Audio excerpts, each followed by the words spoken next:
All right, hello and welcome to the Skordle Victory Lap. We're going to visit tonight with all 12 coaches that won state championships this year. The Oklahoma Secondary Schools Activities Association, plus a player for each team. Mark Rodgers here tonight, and we are here tonight on behalf of Brahms and Adrenaline Fundraising. I want to say thank you to our two sponsors tonight. Brahms has sponsored the entire season, whether Brahms is your stop for a burger and ice cream or your weekly trip for groceries from the fresh market. Brahms is proud to be a part of your family's tradition. Brahms is farm fresh for over 50 years. And Duncan Burke and his Adrenaline Fundraising team, great people, happy to have them on board tonight. They're the premier fundraising company in the industry, helping high schools, middle schools, and youth sports raise millions of dollars each year. They've been in business over 20 years and service every town in Oklahoma. And they've worked with several of the state champions here this year. So it's a special season. It's our full-service fundraising company with traditional options as well as digital. Through their Raise 365 app that offers donation platforms, raffles, direct ships, multiple products right to the customer's door. More money, less time guaranteed with Adrenaline Fundraising. Our first stop tonight is going to be in Tipton, and we're going to talk with head coach Travis White and running back Johnny Fernandez. Tipton wins their state championship third in a row, and for Travis, it's 7. We visited with him last year in this very same spot. So congratulations to the Tipton Tigers once again, and good to have you guys on the show tonight. Thanks, Mark. We really appreciate you having us on. Yeah, and you were talking about the fact that this is the first time that you guys have played at UCO. They have been at different sites for the 8-man games. Did you like being a part of the big party there in Edmond? Yeah, I loved it. I thought it was an awesome environment. You know, we had the 1 o'clock spot on a Thursday, but it was really cool. Of course, we have our tailgaters that show up, and we're going to bring a big crowd. Timberlake brought a big crowd. I thought it was pretty loud, you know, down on the field. The big board was really cool. The locker rooms were really cool. I don't know. Johnny can talk to it from a player side of it. I thought it was really cool. Yeah, the walking on the field, it was crazy. Really cool environment. The waterfall, really like that. And then the weight room or the locker room was really, really nice. Yeah, they've got first-class facilities. Johnny, how special was this to you? You got hurt last year in a really bad injury in the championship game to walk off of that field in your final game holding up a goal ball. You know, I had a lot of prayers, and the recovery process was tough at some times, but had great teammates to help me through it and build me up and end up getting the win. What makes Coach White such a good coach? Well, no, I'm just kidding. You know, he's a great role model. He goes to my church, and just a great guy, and I really like playing under him. You know, he's tough, but you know, someone I look up to. I'll turn that around. What makes Johnny such a great player? He is incredibly elusive. He's very fast. Again, he is not the biggest guy in the field. What's your height and weight right now, Johnny? I'm 5'2", 145 pounds.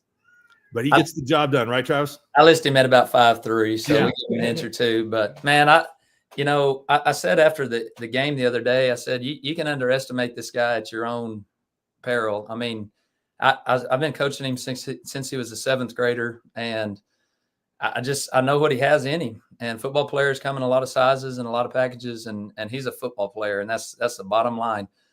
He had a lot of big plays in the state game. A lot of people didn't see it, but one of his biggest plays was on about the 3-yard line when Timberlake was about to score to potentially tie it up, and he plays safety for us. And, I mean, he met Judd Kidd at the line of scrimmage and tackled him for no gain. I mean, he does stuff like that. And, you know, Timberlake had some big, tall kids out there, and he was making plays, and they struggled tackling him. He was making tackles. He's been a little bit humble on that injury. I've coached a lot of good kids, and I've coached a lot of tough kids. You know, a year ago, I was holding his leg in the end zone with it bent the wrong direction. And he worked exceptionally hard. He had some really good doctors. But, man, he worked every day in the weight room. And as soon as he could run, he was running. And he just did all of the little things to get himself back. And I think if he's being honest, he really wasn't back at the start of the year. You know, he was out there playing, and he was still a little bit, you know, kind of recovering and getting there. And then probably about week 6 or week 7, we really kind of saw him turn the corner and get back to where he was last year. He's incredibly elusive. He's quick, but he's got a wiggle to him. People just can't grab a hold of him, and he can duck under people, go around people. He has a way of kind of contorting his body and moving his hips that makes him very dangerous in space. You guys in Class C, there are some teams that have been really good over the past couple of seasons. And of course, you guys have won 3 in a row.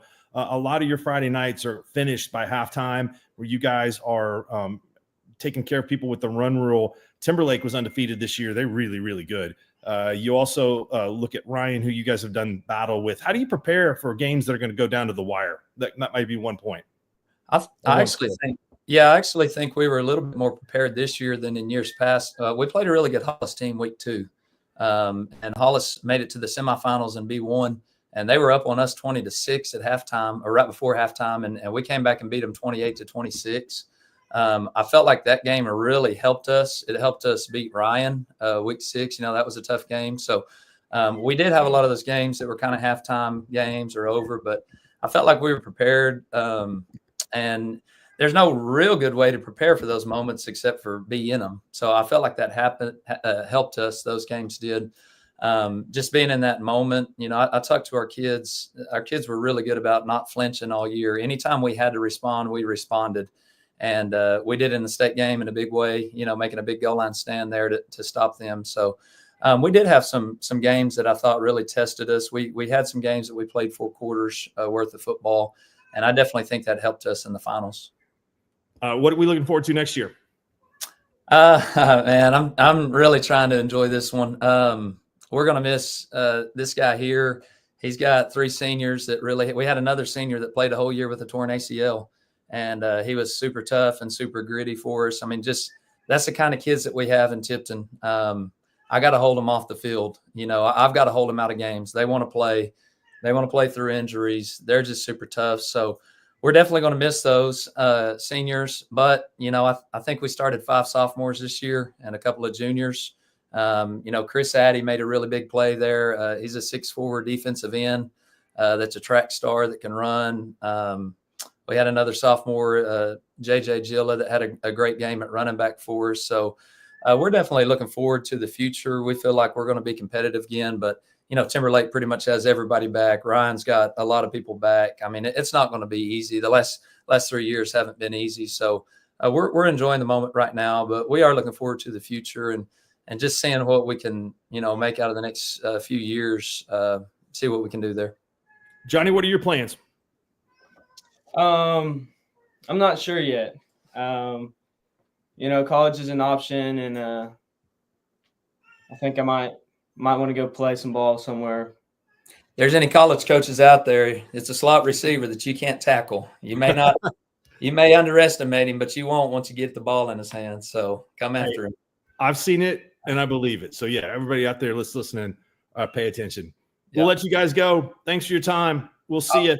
Thank you very much, Mark. We really appreciate you guys. Hey, real quick, the folks in Timberlake, I know we're kind of enemies, but we a lot of thoughts and prayers going out for Coach Severin's son, Thatcher. We know he's battling through a lot of treatments right now. Coach Severin and Tyler Severin have both been nothing but really good to me as a coach. And even though we're kind of rivals, I think a lot of those guys up there, and that's a really tough situation they had to deal with this year. So I know we may not always like each other, but we definitely have been praying a lot for Thatcher, and we're definitely hoping for the best. Our guys have been too. So we want good things to come for him. So just wanted to put that out there. Yeah, absolutely. I appreciate you saying that very much. Yeah, you bet. And same here for us at Skordle. All right, We'll see you guys soon. Thank you, Mark. You bet. Thank you, guys. Yeah, we're going to continue to move through all of our coaches tonight and players. And next, we're going to go to Walika, and we're going to visit with Tristan Geringer, the head coach there, and Isaiah Drake. Walika wins Class B Division II championship over Sealing. What's going on, guys? How are y'all doing? Good. How are you? Good. How are you? I'm doing great. What an incredible season that you guys had this year. And Tristan, this is your 4th season at the school. You started out with 5 wins, then you had 10 wins, then you had 11 wins. Now you got 14 wins.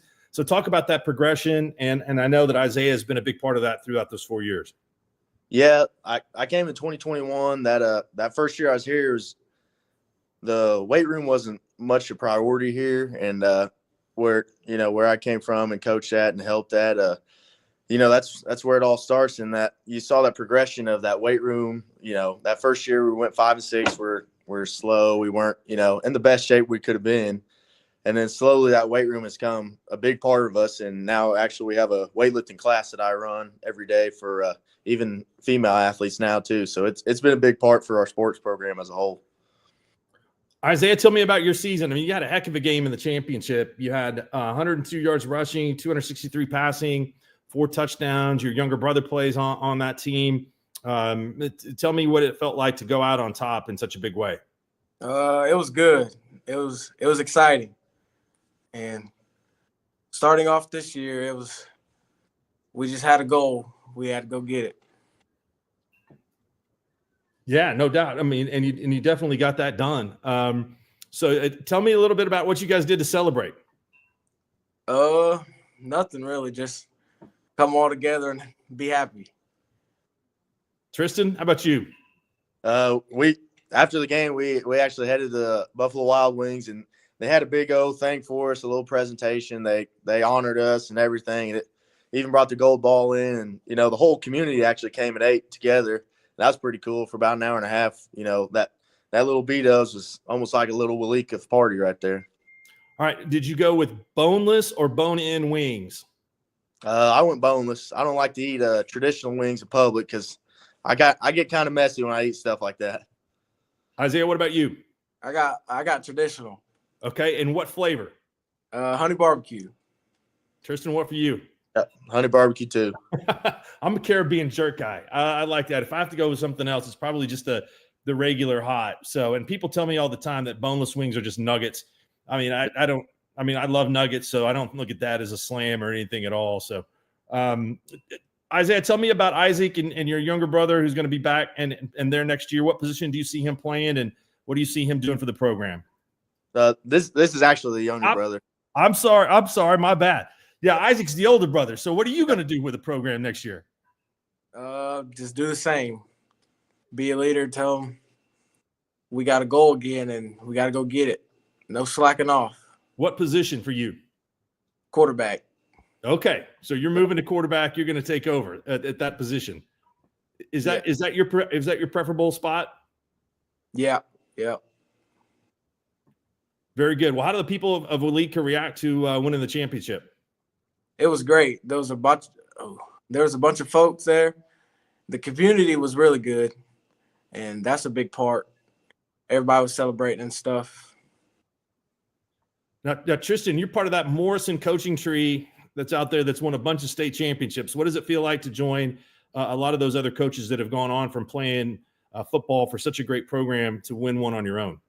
Yeah, I mean, it means a lot. Like, my brother's still actually at Morrison coaching, and I actually got to coach when I was in college at OSU. I got to coach at Morrison for 2 years, and that helped a lot, growing up in that, that tradition-rich kind of program. And I actually had Coach Hawkins he was actually coached by one of the coaches that helped when I was there, Dennis Casey. So we've all kind of came from that lineage of all those guys. And Coach Bells, he helped me out a lot when I was a player, and I just grew up around them because I was always in the weight room, or I had older brothers in the program, so I was always around, all that stuff. So yeah, it meant a lot. I mean, those guys, a lot of those guys on the list, I'm hoping I can catch them, but yeah, they're all legendary coaches. You may have won one at the youngest age of all of them. So congratulations on that, and you're off to a good start. And Isaiah, I promise I'm going to have it straight by the time next year rolls around. Okay, between you and Isaac, I've got it wrong all season long. So my apologies, man. I appreciate you bearing with me. All right. It's all right. I'm used to it. Okay. All right. You guys have a great night. We appreciate you joining us. Yeah, I appreciate it. All right. That's Isaiah Drake and Tristan Geringer, the head coach at Walika, and then a returning outstanding player from this year. So we will next go to Rejoice Christian, where they are the state champions of Class A Division I after an impressive season. And we've got Brent Marley and Cale Marley, coach, father-son duo. And hey, congratulations. I got to see you guys in the playoff run at Rejoice when you beat Fairview. And then I loved your intensity, Brent, in the pregame interview where you talked about, hey, look, we're small, but we're tough. And I thought, man, that was really prophetic because you guys won a lot of battles on the line of scrimmage. And, Kale is not the biggest of players, but I do want to talk about his elusiveness and his ability to run. But first, tell me about coming up with a game plan against that Hooker team that was really big up front. They had a 345-pound tackle that's a really good player. Well, yeah, we hadn't been here in this situation. I've been close quite a few times, but so I just successfully used clues. I called some coaches that had been there, won the gold ball, and kind of what we were thinking. We focused on Hooker all week. We were not gold ball or bust. We were just grateful to be in the game, and we wanted to come out and have fun and soak it all in, enjoy it. We've got a great community, as you've seen, Mark, at our place, and then our showing with our fans there at UCO. And our game plan really was the same. We've been undersized all year. We've been the smallest team in every game. We've never won pregame in size. We have 2 kids over 200 pounds on our roster. And so we just challenge our boys. It's kind of so what, now what? Let's get after it. Our plan was to attack offensively, to go fast in our first possession or two, which worked out well. Our first possession was just a couple of plays because we got our second possession. First one we had a turnover. I won't say who turned that ball over, but then we got rolling defensively. Barry Lewis at Tulsa World told me a stat at the end of the game that they had 3 first downs at the end of the third quarter, which really shocked me. But defensively, our guys just came to play. They got after it. All right, Kale, you fooled me, man. I mean, I always want to make a good touchdown call on the play-by-play stream. And so you went into the line. Somebody got tackled. It wasn't you. And then you continued on your feet and ran. And I've seen you bust a lot of runs this year that you were incredibly elusive. How are you such a good runner? What makes you so skilled at and elusive? Well, my goal every play is to score, so I guess it's just natural. Maybe I get it from this guy, but I'm just not going to go down. So I'm going to do whatever it takes to keep running, whether that's breaking a tackle or making a move. So that's just kind of my mindset. Yeah, no, I believe it. I think that's absolutely right. Brent, you're coming up on a couple of coaching milestones, right? I mean, is it not? If I'm right, it's 99 at Rejoice and 148 overall. Is that right? I believe so. I don't know. But yeah, we've had a lot of good teams here at Rejoice. We were 13-1 and 18-19, and we've had several 10-2 teams. And usually when they're 13-1 or 10-2, you're supposed to have some gold balls, and unfortunately, we hadn't done that till this one. So it's nice to finally finish that way. What makes that such a special place? I know everyone there feels that Rejoice is just a great place and wants to tell everybody how good of a place it is. I'll let you answer that. Well, I would say number one, the community, incredible fan base, absolutely amazing. The home games here are nothing like Class A should be. We're far above that. And then another thing is the facilities. The facilities are next level. Anybody that comes by, stops by, even college coaches, they're amazed by our facilities and our core values, kind of what we stand by here at Rejoice. So we just have a lot of tradition, great facilities, and a great community. Okay, what's next for you? Still thinking about it, not quite sure yet. Better take some visits, kind of weigh my options, but gonna go play some ball somewhere, but just still trying to decide where. Yeah, one more question on defense. You talked about being small. Maverick Gwynn, he got credited for 16 tackles during the game, and he was everywhere. He had a lot of help around him with ball pursuit. I mean, you guys were just fanatical runners of the football in that game. And I know you talked to Palacios, their tailback at Hooker, and told him how good of a player he was, and it's tough to tackle him. He's a great athlete. But just talk about the effort of those defensive guys up front. Yeah, our goal all week, well, obviously, we had 2 goals, 1-0 and stop number 22. And we felt if we stopped 22, we'd win the game. We told the boys that. You stop 22, you're going to be state champions. And so we saw some things on film that they did, their triple sniffer, double tight stuff. We just tried to mirror that. And as soon as those 3 sniffers moved, we had 3 players assigned just to come downhill full speed on them. I mean, obviously watching film of him, he's extremely talented. Like y'all mentioned on the show, the game, that when he walked by in the line there at the end, we were shaking hands. I told him, hey, best player we've seen all year.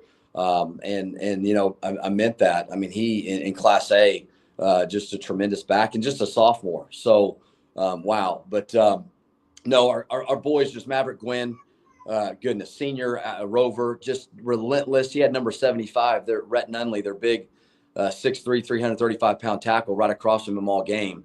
And so Maverick could not play with brute force. He had to play with leverage, flat back, low, squat rack, and just use his quickness to get around Rhett and make some plays. Well, hey, it was my pleasure watching you guys play this year. Congratulations, and love your offense, love the creativity there, and love the effort all season. So congrats on a well-deserved state championship.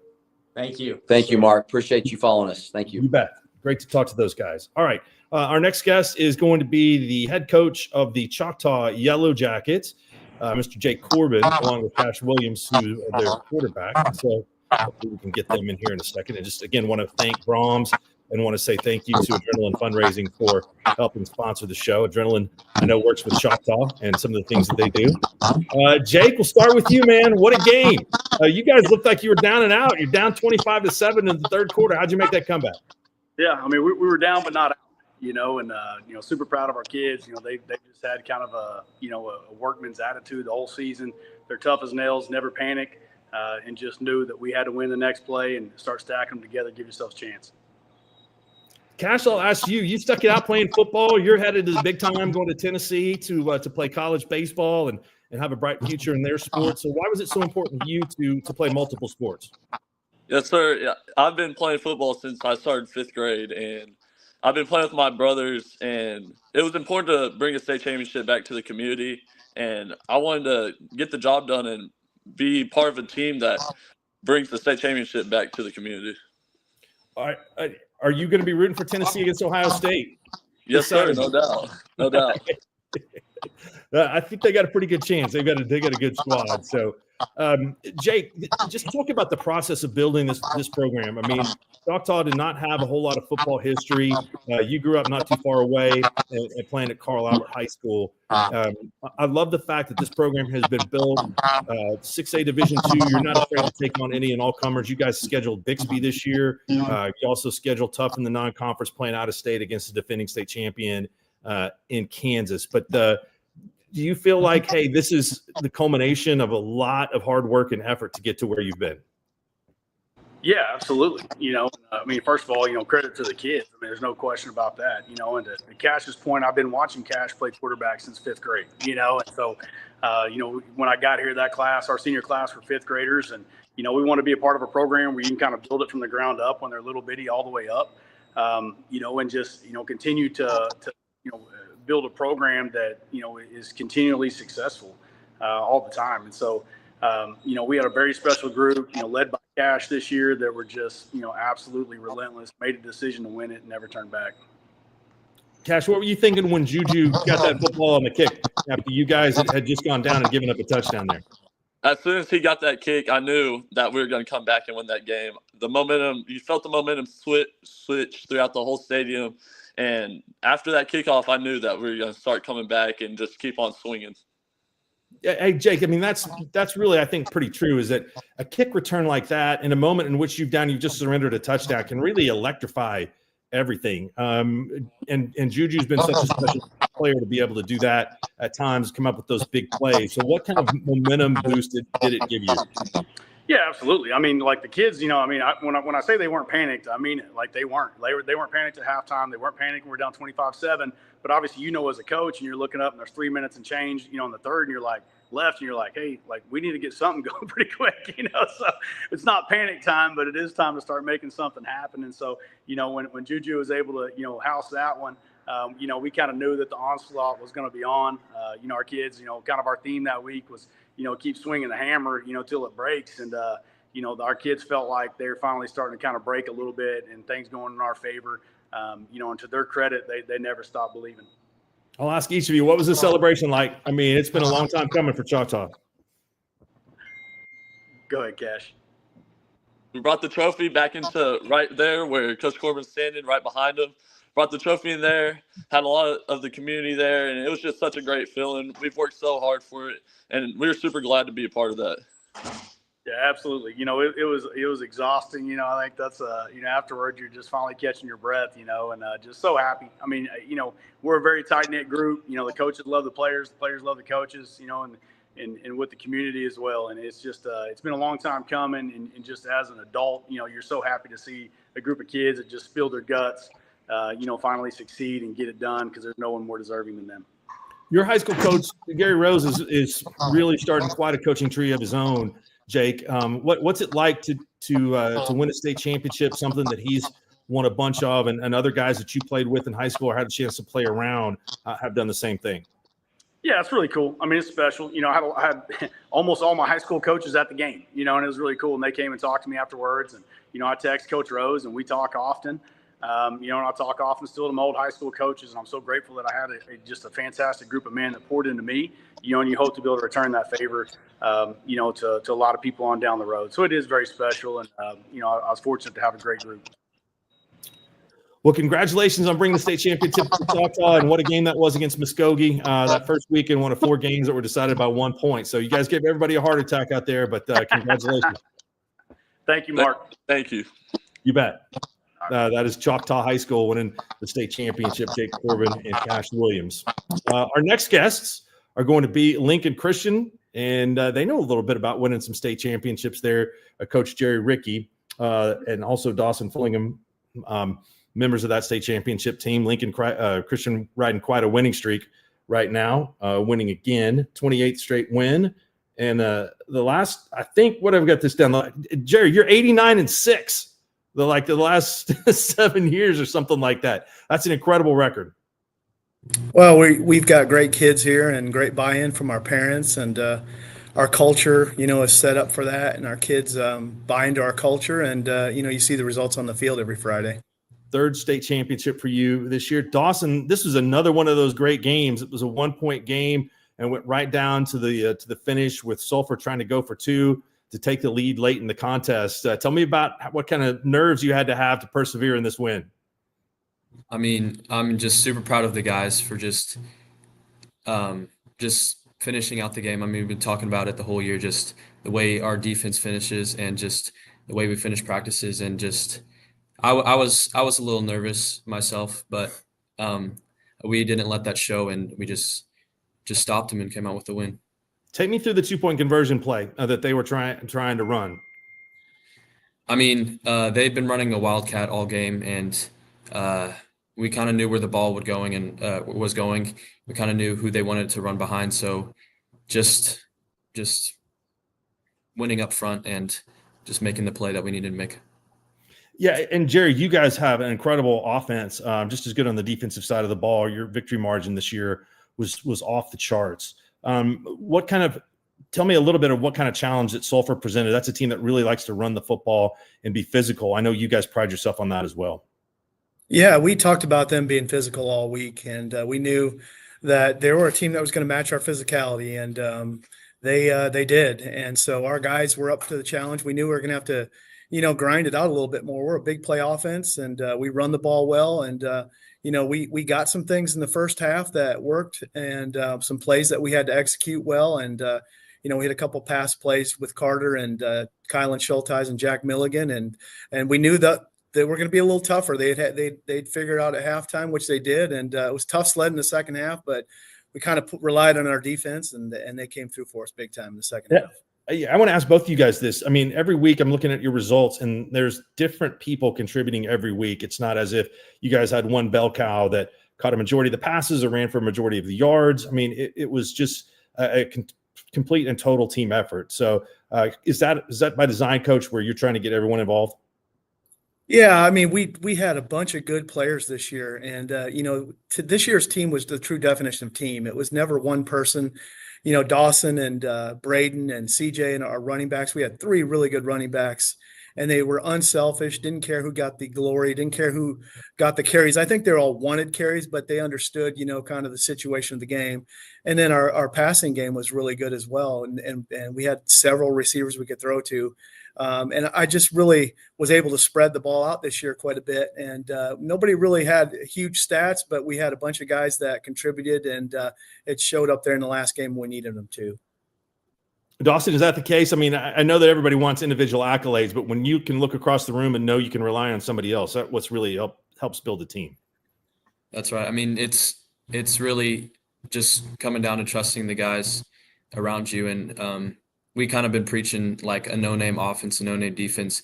I think that's what really our team is. And when other teams try to scout us, I mean, it's really hard to key in on one player, because one game, one player will have a heck of a game, and then another game, another player will be shining out. So it's what makes us unique, and that's what I like about the team.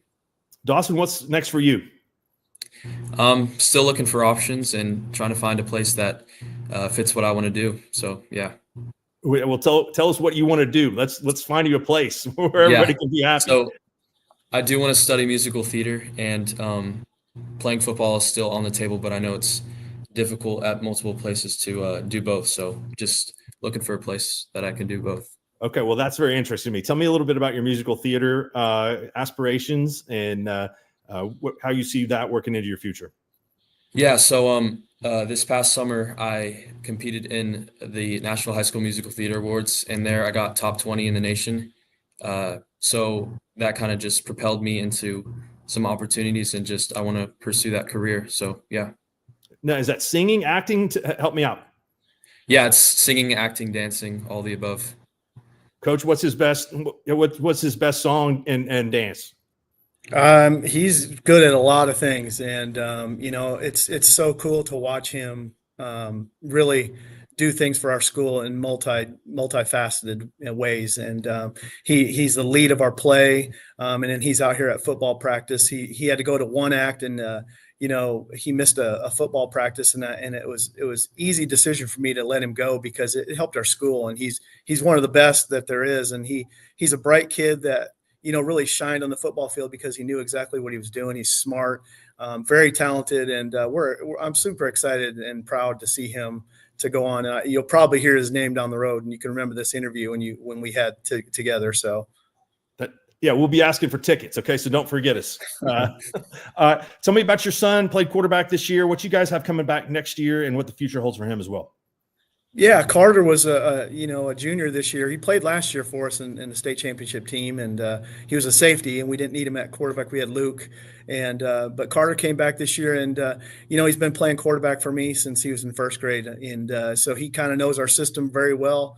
A lot of guys that I played against, that have played against us for a while, thought it was the reincarnation of my oldest son, Chase. He looks just like him. Mannerisms are the same, and he plays a lot like him. So we're thrilled to have him back. We actually had a pretty young team, so we've got a lot of pieces back. We're going to miss guys like Dawson, our senior class, that was just kind of some unsung heroes that bought into what we were doing and the culture that we have. And, they led us to another state championship. But our junior class right now is hungry. They're already in the weight room going, and it's full speed ahead.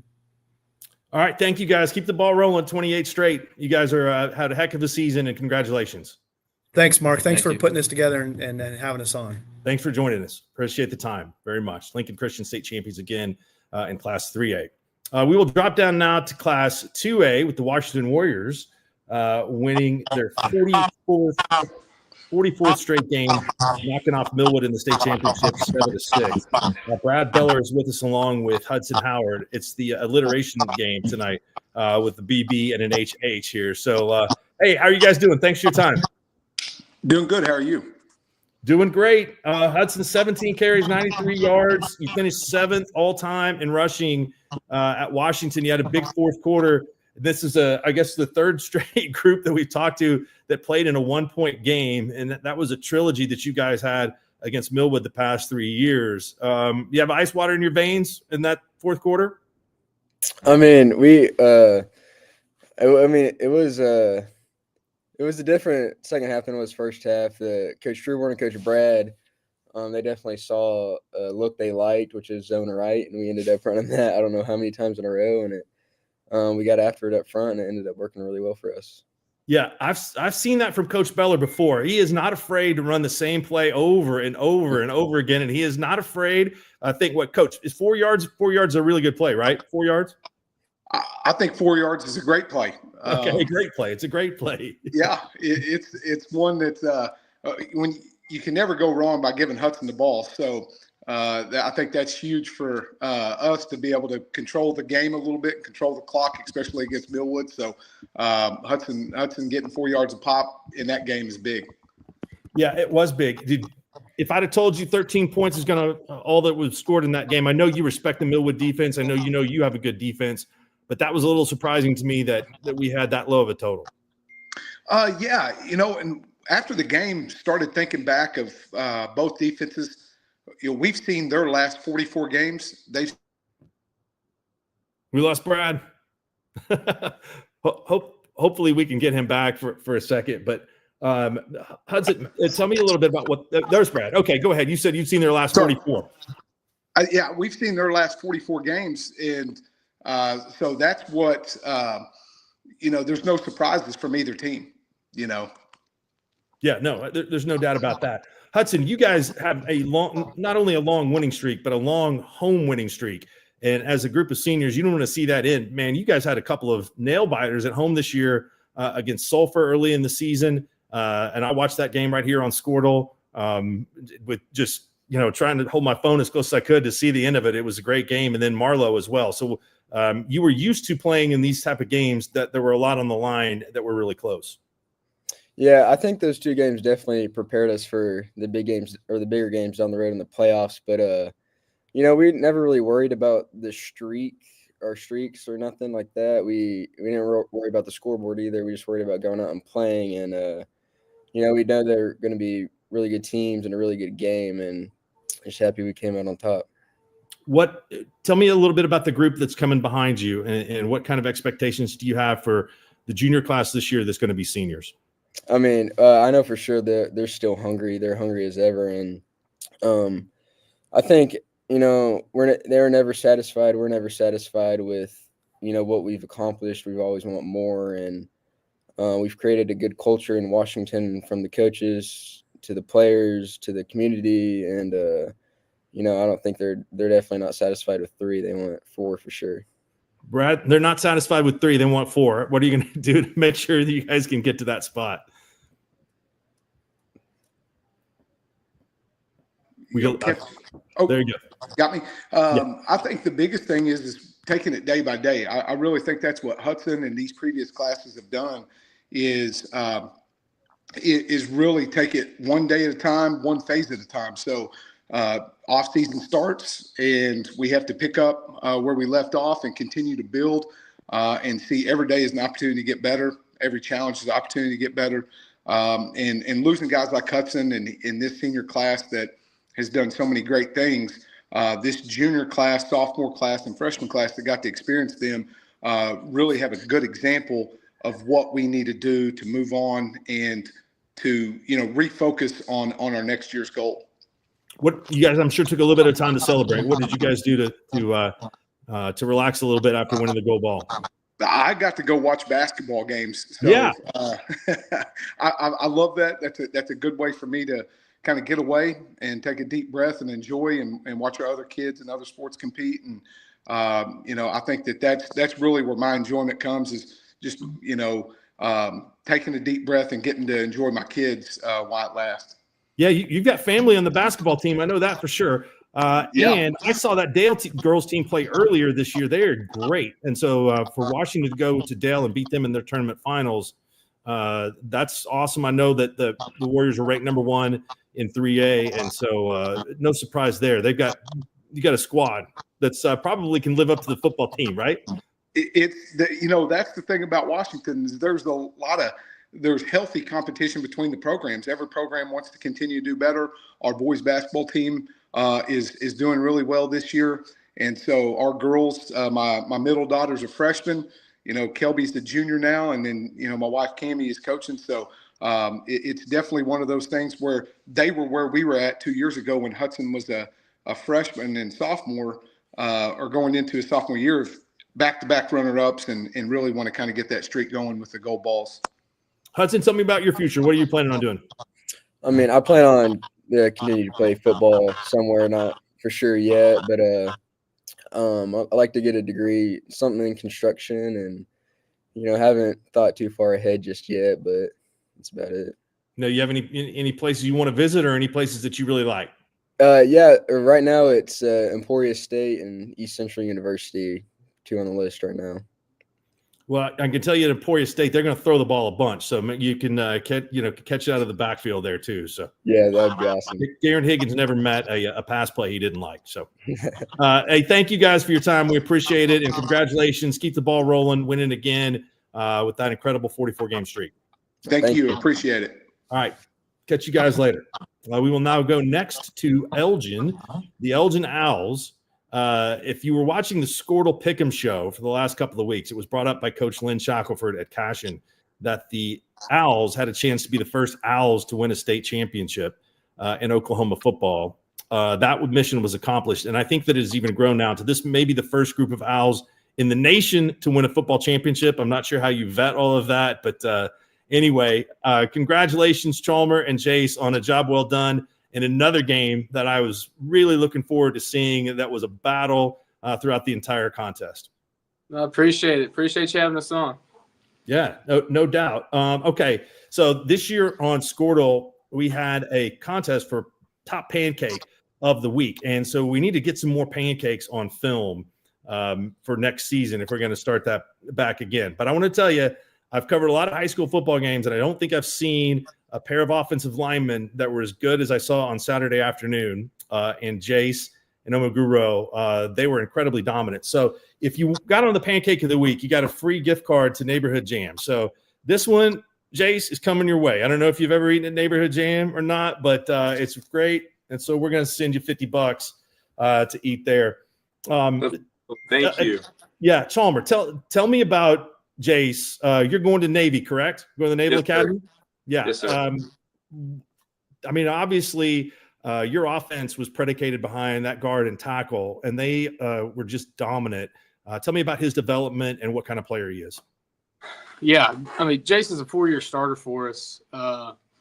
Extremely smart when it comes to assignment, leverage, has gotten just so much better over the years. And then, has grown into the frame that he has, and just really strong, with his lower body and really strong with his upper body, finishing blocks. Maybe he doesn't have to be in the perfect position to finish a block, and he can get it done.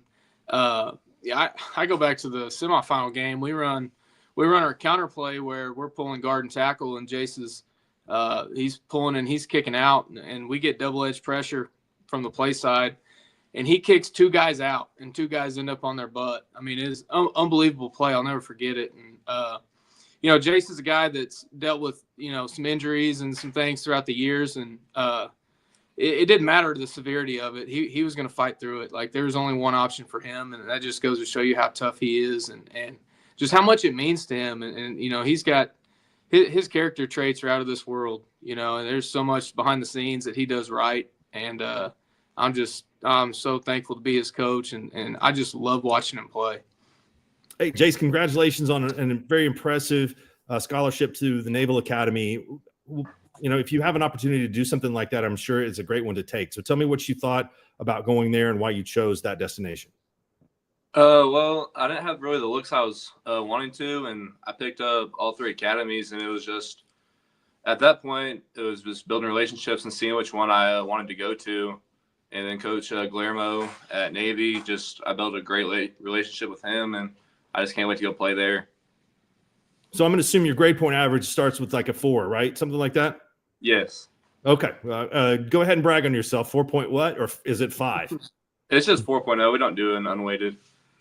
Okay. Yeah, I think that's the way we did it at Blackwell. But, of course, we didn't have any math past like addition. So, but congratulations on a great academic career as well. Ritson Meyer, I think he had 39 carries. You guys had success in running the football. I know you can throw it too. You've got a very veteran quarterback in Tress Laura that's played a lot of games for you as well, with really good receivers outside. But you guys stuck with the ground game, and it proved to be successful.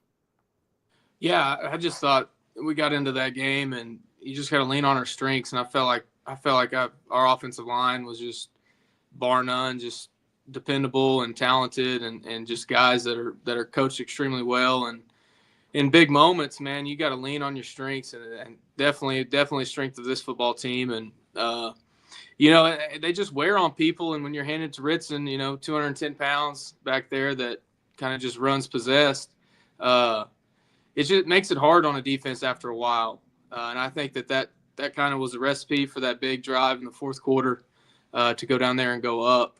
And we had kind of gotten away from it there in the third quarter and had to trade some punts. And, we were just counter punching with them and finally got down there, got the ball back and really, really just our offensive line kind of took over at that point. And, man, that's what we needed right there. And just all around effort. Ritson ran extremely hard. I mean, I think we had him at 42. I don't know what it was, but the bigger the moment, the bigger that kid plays. And we knew that going in, and we were going to give him every opportunity possible to get us there. And Trace had some big throws throughout the night. I think that big 3rd and 11 to Adam Eaton over the middle to set up that score in the fourth was big time. And he's done that all year for us. So just really good operation offensively. Yeah, what I loved about that game is there was almost 500 yards of offense in the first half. And then in the second half, there were 6 straight possessions that ended in punts. I mean, so it was a great game of coaching, strategy, and playing, and 2 elite teams to me. And so congratulations on that. I got a couple more before I let you guys go. Everybody all season long has been telling me about it. You guys see this Elgin crowd. I mean, this Elgin crowd really travels well. They're really good. They get into games and all that stuff. So like an hour before, I'm walking around down in the field, and I got a chance to talk to you a little bit. All these crazy Elgin people are in the stands already. And so it looked like it was getting more full in the second half. So you got a great crowd support and a great following. Dude, it's unbelievable. I mean, you should have saw the streets when we left for town or left for Edmond that morning, and even more that evening when we came back. They're just, like I said before, this is just a place that's been, begging for a football program to take off and get behind. And man, we've got, and what that takes is really good people. There's people that don't want to support like our guys do and that, but I mean, 5,000, whatever there was there, I mean, they're all in, and of course, the first time ever in school history, there's a lot to get behind in that. And we can't thank them enough, for showing up. And I mean, yeah, after halftime, you said it, that place was, we come out of halftime and I'm like, it's even more packed than before. Unbelievable sport. And I can't thank the community and fans and parents that support us enough. All right, Jace, I'm on a mission, man, and I'm not going to stop until it happens. I'm trying to get a pizza named after Chalmer at the Pizza Wagon. Will you help me with this? We got to get the spicy drizzle, the pizza with the spicy drizzle, named like something championship pizza or the Coach Wyatt champion or something like that. We'll text Chris Hayes tonight and make sure that gets. Yes, tell him we're working on that, and we're like a spider monkey. We're not going to stop. Are you going to the OU Navy game? Yes, I'll be there. All right. I mean, can you give me a prediction on the game? OU has a lot of people in the portal, but that run D is really good. So I just hope it's close and maybe Navy can squeak it out the end. Yeah. Hey, I think they probably have a really good chance. So it's a great program. But congratulations to you guys on winning the first state championship there in school history. Man, thank you, Mark. Thank you. You bet. We'll talk soon. Chalmer Wyatt and Jace Williams, part of that outstanding offensive line. And another great championship weekend we had here. So 29-22, the final in that. Let's go to Davis. See if we can hook up with the Wolves down there. There we go. You got it. What's up, fellas? Hey, Mark. What up, D? How you doing, man? Good. How are you, sir? Good. D and I had lunch at Smoking Joe's, paid for by Goober before the season started. So he wanted to know where I had you guys rated at the beginning of the year. Where did I have you all rated? I think 6. No, that's not right at all. You guys higher than that. It was either number 1 or number 2, but that's what we had. You guys had a great run in the state playoffs, knocking off 3 undefeated teams in a row. And Greg, you guys had a chance to broadcast your game against Beggs on the road, and I've never seen a team possess the ball the way you guys did. I think you had it almost the entire quarter. And so I know these days everybody watches TV, and you've got offenses that get to the line of scrimmage and run plays in like 6 or 7 seconds. But you guys were elite at controlling the game, and I think frustrating other teams. So congratulations on doing that. I thought that paid off in the state championship game for you all. So that's a rambling question, but just tell me about the Davis tradition and physical play and grinding out the run game. I know that's not the most exciting kind of football for most people to watch, but that's how we like to play, and that's what our kids do best. And possessing the ball, we feel like we have a chance. We play really good defense, and that's what we were able to do. D, I was a little worried about you, man. Tell me what happened. You got hurt early in the game, and it looked like it was kind of a pretty significant injury, but you were back in there not too long after that. Yes, sir. At Holdenville, I thought I tore my MCL, went and got a MRI and set out 2 games. And then I worked on healing myself, and fortunate enough to get to come back during some playoff games and finish out. And my leg got rolled into, and I think it just retwisted it and kind of knocked my leg numb and got some feeling back. Got to go back out and play my last game. So I was very, very blessed to be able to do that. Greg, tell me what makes D such a good player. I mean, I know you guys have a lot of guys that have a chance to run the football a little bit, play linebacker and play on the defensive side of the ball. Well, he's unselfish, and he's a leader. He's kind of the spokesperson for our team. He was voted to do this by his teammates, but he's kind of taken that role all season. And he plays with a lot of energy. He practices with a lot of energy. He's just really a positive person. Really good football player. Yeah, there's no question about that. This Mayan team, really good running back, and they were really, really good in their own right. Very explosive team. You guys were able to turn them over. You had a big kick return in that game, and so you guys did the little things right. What was that kick return like momentum-wise for you all? It was huge. You know, there were a lot of plays in that game that were big plays in the game, but none more so than that one. They just scored and had a little momentum, and we were able to take it back. And it was really nice to see. D, tell me a little bit. I know about your teammates and guys that you played with this year that are special players. Like Brendan Rawls, they told me after the game that he hasn't fumbled since his freshman year. I mean, do you ever see him fumble in practice? And then I know Dax Owens is going to be back at the quarterback position on that team. He's got a couple more years of eligibility left. But what makes those guys such good players? Well, Brendan, whenever we're running plays, whatever we do, he goes harder than anybody. Always. Whether we always run to the whistle, and on the whistle we cover the ball. He's always covering the ball, always running further downfield than everybody. Dax is always warming up more than anybody before practice. Them guys just put in a lot of work, and I feel like everyone kind of rubs off them. The more work they put in, the higher everybody else, works. Greg, what do you think about those two guys? They're phenomenal teammates, and Dee said it. They've earned everything that they've got. They work extremely hard, and they've got really good teammates too. They get a lot of the press, but up front we were really, really good. Those guys are so rough, but they did a great job of carrying the ball for us. That's for sure. It's been since 2014. I know the fans of Davis are loyal, and they're very rabid, and they have high expectations. So when you guys were able to bring that gold ball back for everybody that wasn't at the game, what was that reception? Well, I don't know if there was anybody in Davis that wasn't at the game, but right. It was nice. It's a great community. They support us in everything that we do. They show up to our games, and they're really supportive of our kids in the program. D, what's the last thing you shot while you're hunting, or what's the next thing you're going to shoot? Well, I went hunting this morning, and the morning before I went pretty strong. I've just been killing ducks. That's it. Well, I'll tell you what, you're certified crazy if you went hunting this morning, because it was about 5 degrees outside and the wind was blowing 100 miles an hour, especially if you're anywhere near water. So that's Greg, I guess that's why your kids are tough, right? That's right. Yeah, I prefer to be asleep in bed. So tell us what you're looking forward to doing. What's after this season? Well, I got golf coming up. Last year we went to the state golf tournament for Davis. And that's about it. I think I'm just going to look forward to that and cheering on my team during basketball and wrestling. Just go and cheer on the guys and the girls and just be supportive. What's your low round and what course? Oh, my favorite course? Yeah. Oh, My favorite course is Falcon Head. The lowest round I ever shot was freshman year. I shot a 79 at Buncombe Creek.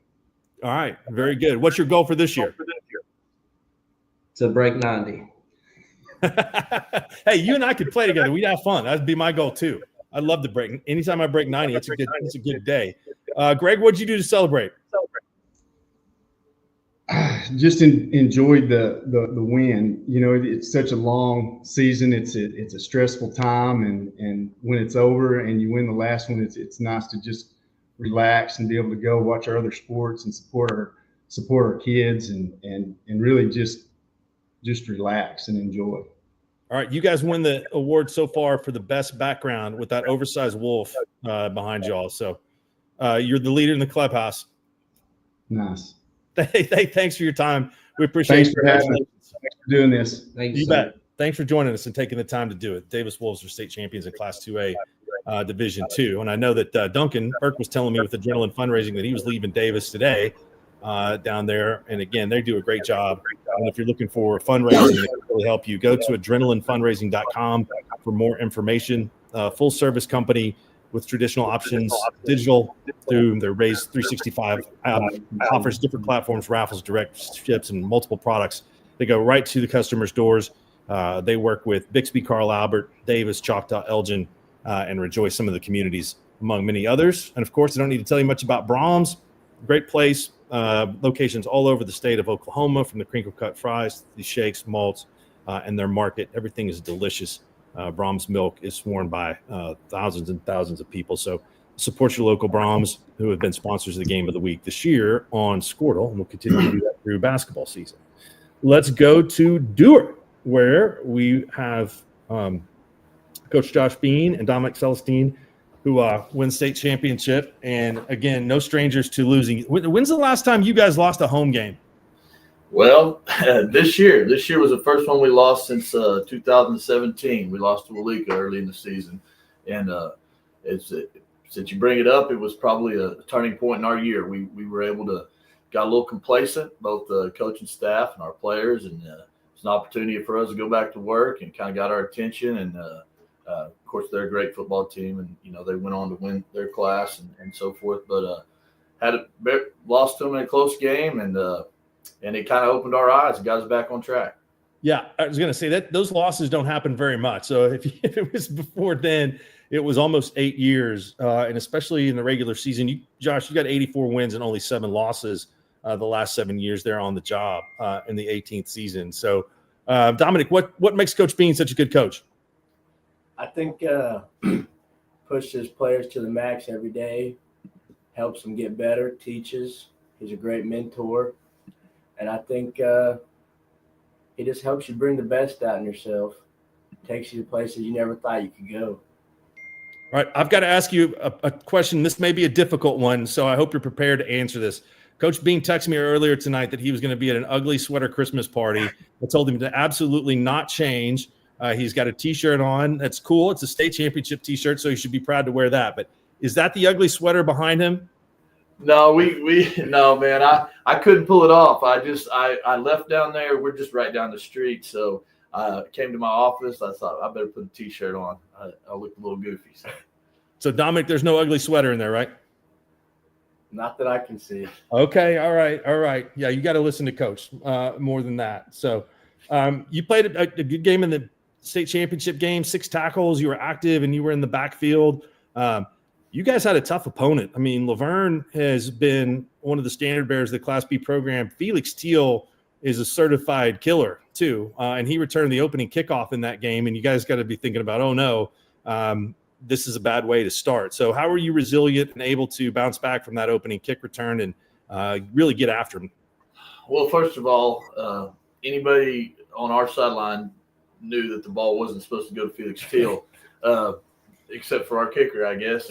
And but no, he's a great young freshman kicker. He thought we should. I don't know. He thought Felix moved around. He decided to kick it to him, and of course the rest of that is. But no, our guys, no panic. I mean, honestly, I don't want to say it in an overconfident way, but our guys didn't panic. I mean, they knew that it's a big play, and Felix is capable of doing that against anyone. I mean, I think he can play on a lot of different levels. He's a phenomenal player, and he's done that for 4 years. It'd be good to see him graduate. But anyway, no, he just we just didn't panic. Our guys just knew we'd buckle down and be fine. And I felt like even on the sideline, no one was going crazy and panicking. So it was good to see our team hold their composure when that happened.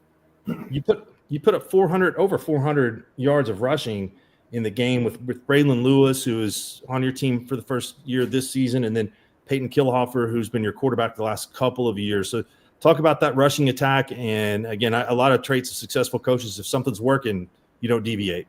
Yeah, I mean, first of all, Braylon's been part of our family, our personal family, for a long time, and it was awesome. And of course, he's been buddies with all these guys with the ties to Dewar. But anyway, he had a great game, had a great year. He really came on strong, really from about week 6 or 7 on in the playoffs. He had a great. But our success rushing the football was these guys up front. I mean, we probably had one of the best offensive linemen. I mean, as a unit that I can remember having here.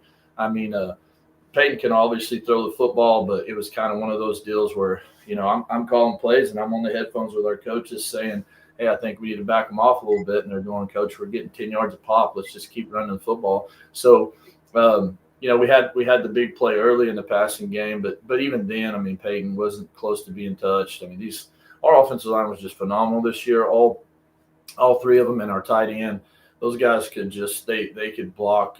Man, they just were animals up there. There was just like a wave every time we handed the ball off.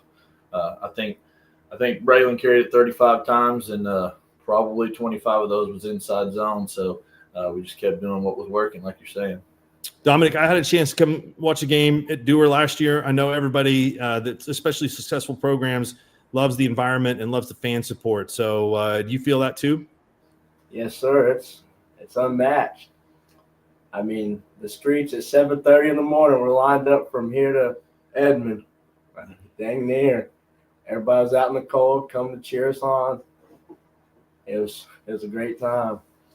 Our town was for sure empty. That morning he's talking about, we left at 7:30, and from the school all the way to Highway 75, there was just people outside at 7:30 in the morning with the coffee in one hand and a Dewar Dragon poster in the other. So it was a pretty good. Our community it is amazing around here. Our fans and our town and our school and our teachers, everybody just kind of gets behind these guys, and it's definitely just a huge part of our community, our football program. You're going to have to get some placeholders from Henrietta to come over there and stand and watch guard while everybody's gone. But I'm sure probably quite a few of them were there supporting you all too. I think there was a lot of people from surrounding areas. But yeah, we talked about it. We had a big pep rally the night before at the field, and we kind of mentioned that, like, you might want to lock your houses because everybody, including our police, was going to be in Edmond the next day. All right, Dominic, tell me about what you're looking forward to. I'm looking forward to the future, going to work, watching my guys. I know they're going to come back next year just as strong, confident, ready to cheer them on, ready to cheer on the wrestling team, the powerlifting team, basketball team, be their biggest fan. Well, hey, congratulations, you guys. And you just passed Davis because you guys are perfectly in between the 2 gold balls. And so I think that beats any kind of logo. So that represents scoreboard and a little humble brag. So I like it. You guys are in the new backdrop lead. All right. Appreciate it, Mark. Thank you so thanks. much. Good talking to you guys. The Dewar Dragons Class B Division I state champions. Let's now go to Carl Albert.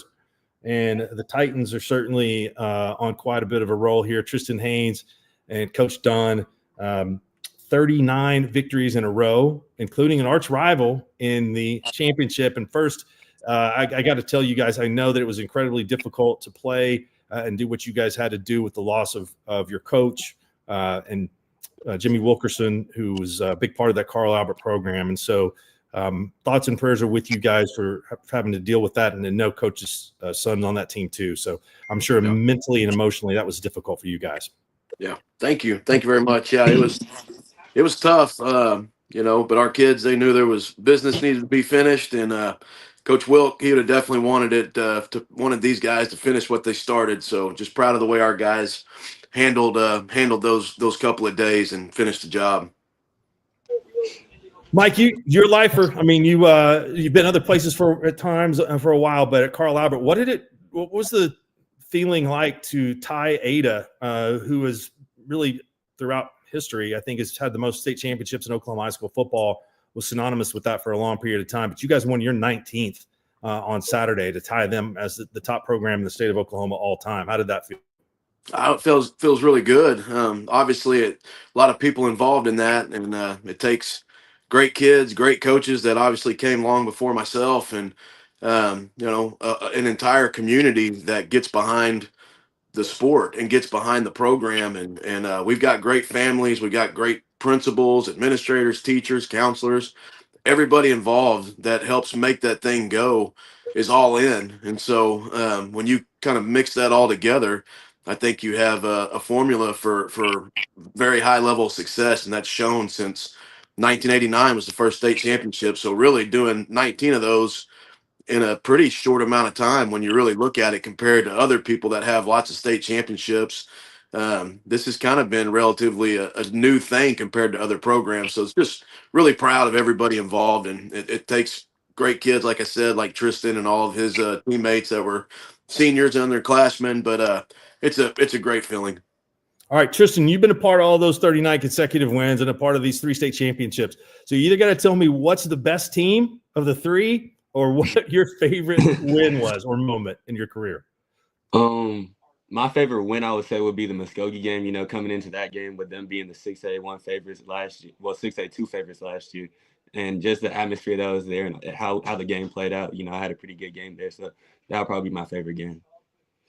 Okay, I appreciate you. If I was trying to tackle you, you would have evaded me just the same as you would have that question too. So good job.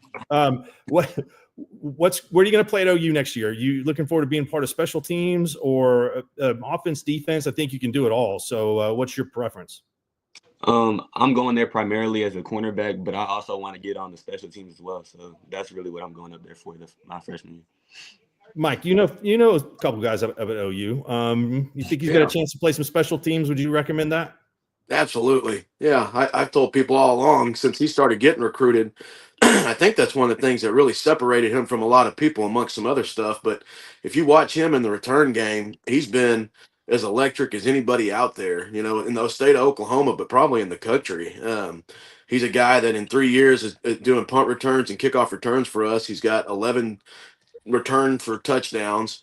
He career average of 33 yards per kick return and a career average of 23 yards per punt return average. So you don't see those kinds of numbers. And it was always anytime anybody would kick the ball to him, you on the sideline, you always had that feeling like he could go take it to the house every time. So I think OU will definitely take advantage of that with him.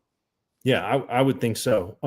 What you guys through this streak, I mean, 39 in a row, I think that's tied 8th all time in the state, and you got a chance to really move up quickly with more consecutive wins. How are you able to keep focused every week? You guys really, in the last 3 years in that playoff run, I think 19 points is the closest anyone has come to beating y'all.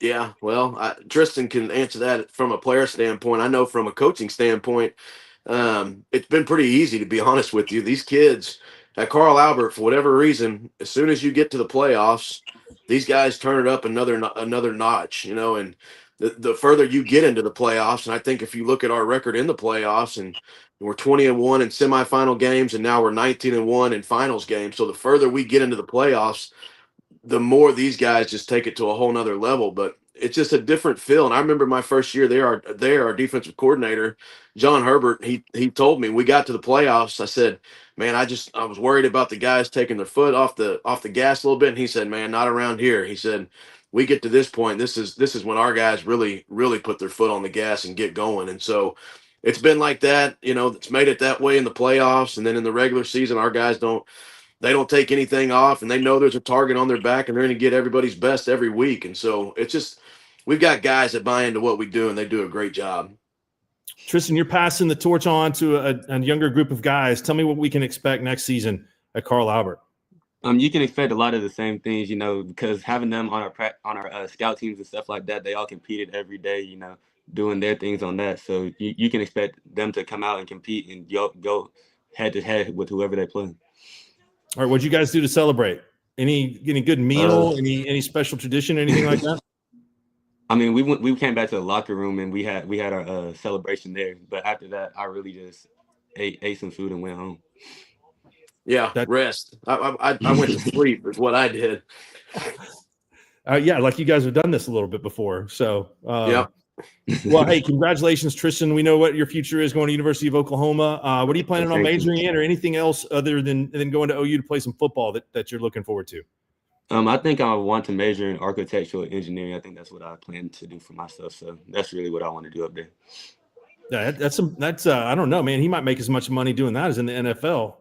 Yeah, he can do whatever he wants. I know what you're planning on doing, Mike. You're gonna win a bunch more football games. So that's the plan. We appreciate your time, and congratulations on your incredible run right here at Carl Albert. Yeah, thank you. Thank you for having us, Mark. You bet. Good to talk to you guys. All right, we will go next to Fairfax and Woodland, where the Woodland Cougars are state champions. They win Class A Division II, 58-23 over a Tallahassee team, and it had been a Woodland team that had gone deep in the playoffs before the split in classification.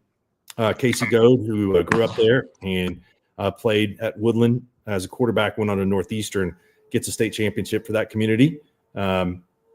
So let's go to Woodland right now. I know that you were cooking up some steaks when I talked to you, Casey, the night before the game. And so, Trey, tell me about what Coach Goad's steaks are like. Are they well seasoned? Are they good? Or is it just kind of salt and pepper?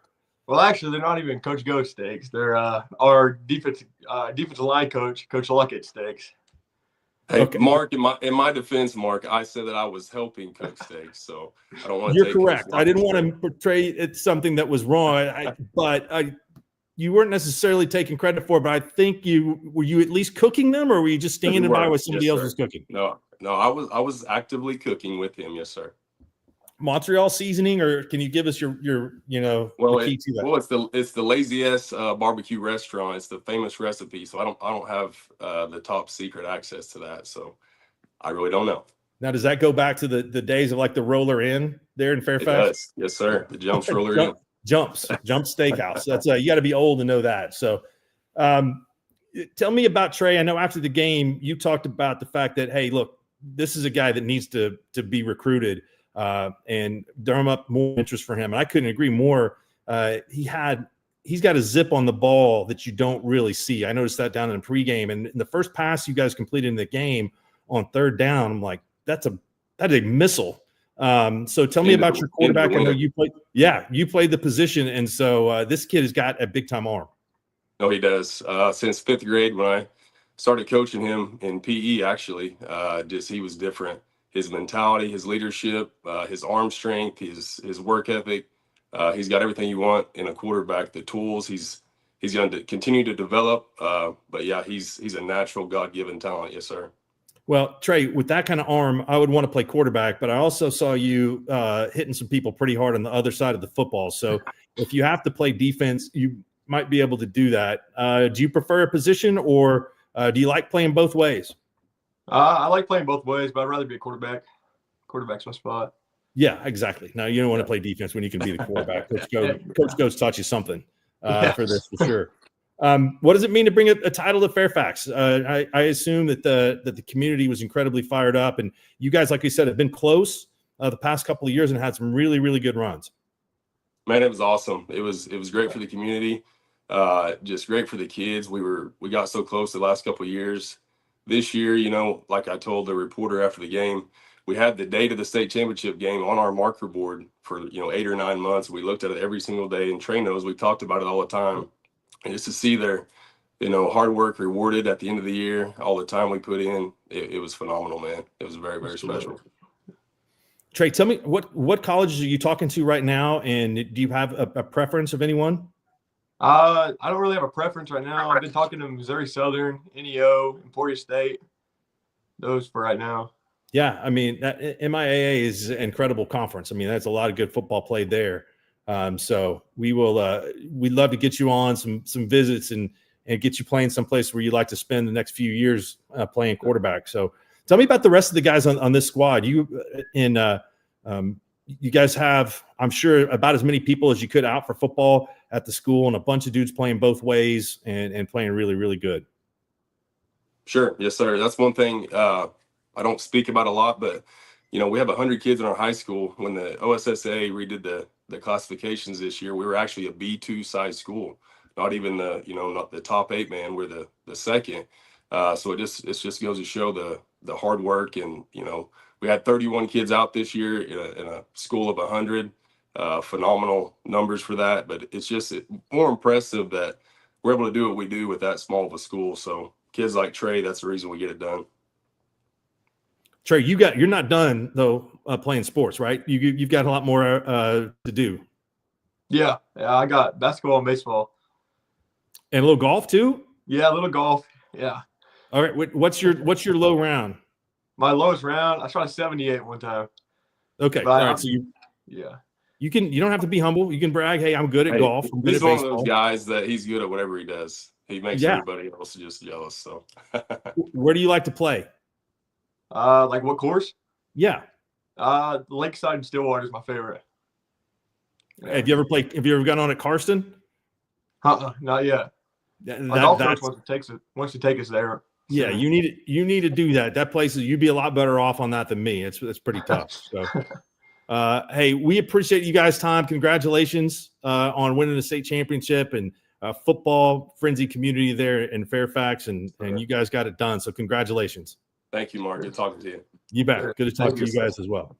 Bye. All right. Our final guests of the night come from Bixby High School. And of course, the Spartans are on an incredible run, which is unparalleled in the state of Oklahoma, to win 7 consecutive state championships in the big class. And head coach Lauren Montgomery has won now 10 state championships, which puts him in a tie with Gary Rose for second all time. Alan Trimble is at 13. Which is just rarefied air. So this Bixby team, one of the best games that I think I've ever been a part of a broadcast in the 6A 1 championship game, which was a week ago this past Friday night, won by Bixby 43-42. So we'll talk to those guys here momentarily in just a second. Again, sponsorships tonight. Let's take a quick break. We'll hear from some of our sponsors here, and want to say a big thanks to Adrenaline Fundraising and Duncan Burke, and of course Brahms, where you can find all over the state of Oklahoma. A great destination every Friday night as people are traveling to high school games. So as soon as we have Brahms is bringing the heat. Introducing Brahms new spicy chicken sandwiches. Flavor this good just can't be beat. Brahms crispy, tender, spicy chicken delivers just enough kick to ramp up our original recipe. Get it regular or club style with crispy bacon and American cheese. Add on Brahms sauce for that extra burst of heat, and you have spicy chicken sandwich perfection, because nothing is better than Brahms. All right.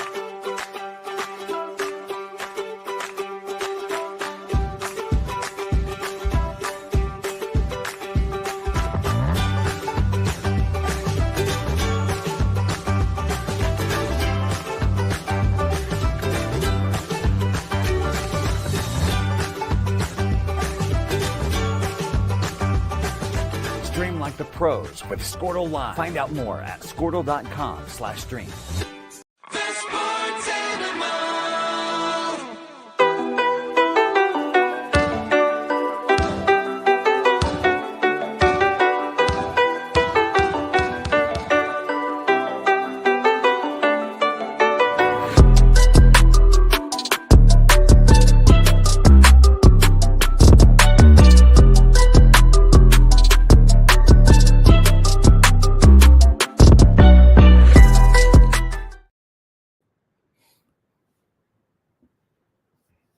Brahms is bringing the heat. Introducing Brahms new spicy chicken sandwiches. Flavor this good just can't be beat. Brahms crispy, tender, spicy chicken delivers just enough kick to ramp up our original recipe. Get it regular or club style with crispy bacon and American cheese. Add on Brahms sauce for that extra burst of heat, and you have spicy chicken sandwich perfection, because nothing is better than Brahms.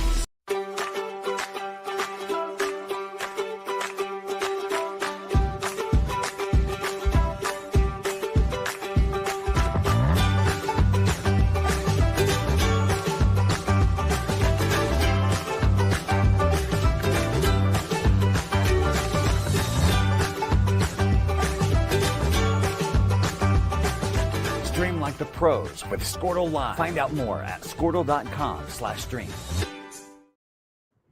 All right, welcome back. We will have the Bixby contingent coming up here in just a few minutes. Coach Lauren Montgomery and Cooper Parker, the outstanding senior. But let's welcome in Mr. Adam Dieselhorse with Skordle. Adam, what a great season we had this year. Ton of games, ton of games of the week. Got to travel all over the place, and we're just getting started for basketball. Yeah, it was a blast. A lot of different great facilities. Got to see a lot of fantastic games from 8-man football to 6A football, and it was a blessing to get to cover these athletes across the state. And how much fun does it make our evenings? But also blessed to have the partnership with the Sports Animal and Mark to have you on board helping us out alongside Todd Miller, who stays super busy with Oklahoma Baptist Sports, and everything else he does, as well as Tom Nelson and our crews. We have a lot of people don't realize we have college students that do a fantastic job helping us produce all of our events that we do. And they give up a lot of their free time, and we make sure they stay and do well in school. I think a couple of them are in med school, so we recruit the right people. But no, Mark, it was a lot of fun this year. Yeah, and just getting started, like we said, with basketball season. Tournament of Champions, again, is coming up in Tulsa, and that's creeping up on us. It's like 6 days away. I know we have Owasso, we have Dale, we have Weatherford. On the boys' side, a really, really good girls' field as well with Lincoln Christian in there. So it's going to be that's going to be another great tournament. Yeah, it's a great honor to get to cover that with Tulsa Public Schools. Mick Wilson kind of handed that over to us along with Grant Merrill a couple of years ago, and it's fun to get to cover that event. It's an event, me being a kid that grew up in Oklahoma and played sports in Oklahoma. It's pretty cool to be an adult now and get to cover that and get to play that in the BOK Center. It's a lot of fun to get to see a lot of familiar faces from across the state. I love the small school matchups that we always get with the bigger schools. Sometimes those teams strike a little fear in them, and other times it's a little difficult for them to compete. But we are definitely honored and blessed to cover that. Yeah, no doubt about that. I believe the tournament starts the 26th, right? Day after Christmas. That's correct. So we'll be covering the 26th to the 28th. And then obviously, as you know, Mark, we have a full month of January, a handful of different tournaments across the state that we'll be covering, as well as our Skordle Festival, which has grown to, 2 locations now and 40 games, over 4 days. So, that thing's really grown a lot, and really excited for that. And that'll roll right into playoffs, obviously, with the small school, playoff pairings coming out typically that first week of February. And then we'll hopefully get to cover some playoff games as well. How many Skordle schools do we have now? We have, I believe, 63 high schools. If you count universities and clubs and other events, or different people that use our streaming platform, we have 75. And then obviously, like you're going to bring Lauren on here in a second. We also get to cover a lot of great events throughout the summer. We do the 7-on-7 event alongside Bixby every year. We were able to host the event with Oklahoma State this year. And then, the OCA handed off all their all-state events with us. So we'll be live streaming those events. The Oklahoma Baseball Coaches Association's all-state games. We do a really cool basketball event at UConn and Southwest Covenant every year. And so it's a lot of fun. We're very blessed, and we couldn't do it without the schools and without media people like yourself. Yeah, and if you're a school that isn't a Skordle school streaming, I would highly recommend using these guys. They do a great job, and there's a lot of other behind-the-scenes stuff that works with developing students that want to pursue a career in audio, visual, or media. Now, I might dissuade them from media unless you want to do it on your own, and you can set up a blog or something like that. No, I'm just kidding. It's a great career to be in, and it's a great way to learn is by getting hands-on early in life. So, Adam? Yes, sir. We appreciate it. Thanks for setting all this up tonight. You did a great job engineering this and booking all these coaches. And I really appreciate coaches taking the time to do it, because I know that they're busy and they got a lot of things going on. But we got 100% participation from everybody with the player tonight. So that's fantastic. Again, one more time, I want to say thanks to Brahms and Adrenaline Fundraising. And if you're looking for a great fundraising platform for your school, make sure that you contact Adrenaline. They've been in the business for a long time, and they know how to get it done. They've worked with several of the schools tonight, including Bixby, who we're getting ready to talk to next, Carl Albert, Davis, Choctaw, Elgin, Rejoice, all over Oklahoma, as well as Northwest Arkansas, too. Their reps, Duncan Burke, Cade Young, Brian Nichols, Carson Green, and Nick Habicott And you can go to adrenalinefundraising.com if you want to find out more information on their platform and how to get those things done. All right, let's go to Bixby. Right now, Lauren Montgomery and Cooper Parker, 6A state champions for the 7th consecutive year, which is incredible, almost impossible to do. I got to go back to the final play of overtime, guys. I'm just fascinated by this. I thought it was a brilliant call. It was brilliantly executed. I messed up on the game call because I said, they're going to try to draw them off sides. And so I think maybe the defense thought that too and gave him some time. And Cooper, you took the ball and bounced outside and walked into the end zone for title number 7 in a row. What was that feeling like? I mean, it's like what you dream about as a kid, the scenarios you go and play in your backyard, state championship, last play of the game, walk off 2 points. So it's just crazy that I finally got to live that dream. Lauren, how many times is that play on film? And did you said you knew that if they went to overtime that you were going for 2. Was that the play you were going to run the entire time? No, actually, we had discussed that the morning in the office. We were actually going to do something different, and we had talked through that scenario. And then the play we had decided, Coach Flowers and Coach Schneider just sitting in the office kicking around ideas. We decided that the original play that I thought we were gonna run or do, we had talked it through and thought we had better stuff. And then throughout the course of the game, Cooper had been so effective in our jumbo package that that's kind of what we were making a living on. We just decided to go with what we were doing. And I think I said after the game, we ran, we were overloaded on the play, but we ran our best player or one of our best players behind one of our best offensive linemen and one of our best formations. And it's a play that our guys in 8th grade run. And so, hopefully if it didn't work, you wouldn't have any second guessing. Yeah. You going out with your strength. I want to go more in detail into the game too. They had a call where it's 4th down and short with 3 minutes to go in the game. I believe you guys had 1 timeout at the point. And they had a lot of success rushing in the game. And I thought, hey, look, this is it's a gutsy call where they are in the field, but if you want to try to win the game, you need to move that ball about a half yard. But your defense really rose to the occasion there. Tell me about that play call and how you were able to get that tackle for loss in that critical spot. Yeah, so there wasn't very much time left. We actually punted the ball to them with about 3.5 minutes, knowing that our defense had to get a stop. We had all 3 timeouts, and they had effectively rushed the ball for 7 or 8 yards on 1st down, and then didn't get much on 2nd. And then we had a nice stop on 3rd, and it set up the 4th and inch scenario. And Hector Garcia, our nose guard, and just so proud of him. He's been a guy that at the beginning of the year we didn't know we knew he was going to play a little bit, but we didn't know how effective he would be. And he just continued to get better each and every week and did an excellent job. And he did a phenomenal job splitting a double team and then grabbed hold of a pulling guard and kind of slingshotted himself into the backfield and stood the back up, while several other of our guys, Cord Nolan and Trey McLaughlin, and just kind of a host of our defenders, made a tackle for a loss. And if we don't make that play, we've only got 1 timeout left, and either don't get the ball back or get the ball back with 10 or 12 seconds. So, a lot of trust in our defense, and super proud of the way they came back and had a 4th down stop when we absolutely had to have it. Cooper, do you have to beg him to go in the game on both sides of the ball? No. I assume you want to be out there.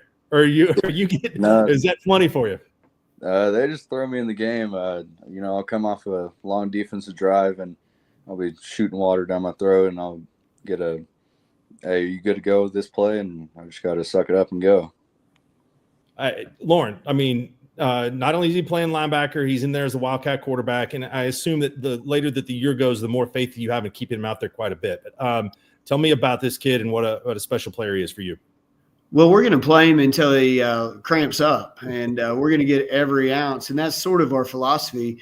Our difference makers are our best players on both sides of the ball. We play guys on both sides of the ball, which is a little different for a large school. And if a guy is a difference maker, we're going to try to play them as much as we possibly can. We did it with Brennan Presley, and you can go on and on down the list, but our very best guys play a lot of snaps on both sides of the ball. Braden Presley, Cooper Parker, Cord Nolan. And so as the year progressed and Cooper's game shape just gets better and better and better, and it cools down, we get more snaps out of him. And if you've ever played either one of those positions, it's pretty remarkable the number of snaps we get out of him, because when you are a linebacker, you're defeating blocks and it's one car crash after another. And then when you're toting the rock, you're just getting pelted every single snap like Cooper is. And he ended up our leading rusher and our leading tackler on the year, and just a dynamic player, and has a bright future ahead playing on Saturdays. Cooper, what are your plans after high school? To go play college football somewhere. I'm still unsure where I'm going, but plan on getting a finance degree wherever I go. Any preferences right now? I mean, all we have to do is put that game tape in, and I think that you're going to have a lot of fans looking forward to having you come join them next year. Yeah, I got a couple offers right now, UCO, Harding, Fort Hays State, and NSU. So no really preference right now, but I'm trying to make a decision soon. Lauren might know somebody at Northeastern, so he might be able to help out a little bit there. The landscape of Tulsa high school football, I mean, the 6A Division I teams, it's like the Game of Thrones. You got the Iron Throne right now, Lauren. I mean, you winning all these state championships, and everybody's got a new coach. Some got an old new coach, but everybody's changed positions this year. What's that been like, seeing all that shake up? I don't ever remember the coaching carousel so early and so much, and then big time names of guys that have been there, done that, and so it's pretty remarkable. We feel pretty fortunate here at Bixby that knock on wood, we've retained our staff as long as we have, and it's and that we have the facilities that we have, that certainly helps as well. And so I don't know what's going on, and it's fun. And really every day when you look at the newspaper or social media, there's some other big news. So just kind of sitting back and checking the show out right now. Talk a little bit about the guys that you've got coming back for next year. I know Braden Presley caught that game-tying touchdown, and then early in the game, you run this B.J. Jones, this freshman out here. I'm like, where did this guy come from? I mean, he's in there for one play, and he's like going down the sideline for 70 yards. I got to be checking my program and everything real fast. So tell us about some of the personnel that you have returning in order to try to win another one. Yeah, so this year we basically, Cooper was our only starter returning on defense, and then offensively we only have 4, and so this year it's kind of flipped. We graduate 2 starters on defense, 3 starters I guess on defense, and then 4 on offense. And so kind of the flip of last year, we got a lot of veterans. You mentioned Braden Presley, you mentioned I think Carson Kirby, our quarterback, he'll be coming back into his 3rd year. And then the young freshman you mentioned, B.J. Jones, he's been with us all year, and just a 14-year-old kid. And so he would play with us on Fridays and has gotten carries throughout the year. And then he would go play in his freshman games on Tuesdays as well. And so he's developed, he's put on weight, he's gotten bigger. We've always known that he has that explosion and the ability to make explosive plays. And the other night, Carson did a good job hitting him on a wheel route and got in behind a great block behind Emery Snyder and made a couple guys miss and showed off his good speed. So we're really excited about the guys that we have coming back. We understand that, we haven't come close to our ceiling as far as a lot of those young guys playing. And so we've been in the weight room already working and gearing up and trying to set the tone for next year. All right, Cooper, last one for you. You're now 14-0 against a team you guys lost to at the beginning of the season. Any nerves? Just maybe a little? I mean, obviously there's going to be a little bit of nerves, but I didn't have any doubt in our team. I knew every guy on there was going to fight it to come back in that game. So at the end of the day, I knew that we could do it. Well, it was a heck of a game. I mean, I thought those were 2 great teams just going toe to toe and decided in the overtime and extra time was sensational. But Lauren, thanks for your time. You're always really kind to give us time to talk to you, and you're on an unprecedented roll here. If somebody had written a book about winning 10 state championships and 7 in a row, nobody would believe it. So they would have called it fiction, but you've done it. And thank you very much, and best of luck to you guys next year. And Cooper, best of luck to where you find play collegiate football. They'll be lucky to have you. Appreciate it. All right. Thanks, Mark. It's always a pleasure to speak with you. All right, take care. Bixby Spartans, again, Oklahoma high school football. They've dominated the big class in unprecedented fashion the last 7 years, winning state championships. Okay, again, one more time for our sponsors. Get by Brahms if you're looking for a late night snack, or you're looking for breakfast or some groceries or a delicious meal. There's a Brahms almost everywhere in the state of Oklahoma. They're fantastic. Love the crinkle cut fries and the Tom Nelson burger. Tell them you want that, which is mushroom and Swiss. And then Adrenaline Fundraising, Duncan Burke, Cade Young, Brian Nichols, Carson Green, Nick Habicott, adrenalinefundraising.com for more information. They can tell you everything that they do and do such a good job for. So for Adam, for Corey Rodgers, for all of our guests tonight, state championship coaches and state championship players, I'm Mark Rodgers signing off for the Skordle Victory Lap.